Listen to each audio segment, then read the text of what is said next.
Let's go through the best boxing combinations for beginners. 4 combinations you can actually use in fights, each one designed for a specific purpose. Number 1. 1-2-3 low. This combo is perfect for landing a liver shot. It starts with 2 punches to the head, which usually makes the opponent bring their guard up and opens the body for a liver shot, sometimes even ending the fight. Next, 1-2-1-1-2. This combo is great for rushing and closing the distance, especially against opponents who like to pull back a lot. Number 3. 1-2-3-6.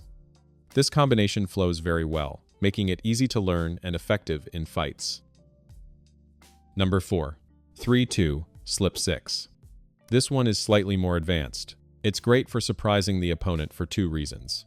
First, unlike most combinations, it starts with a hook instead of a jab, which most fighters, especially beginners, don't expect.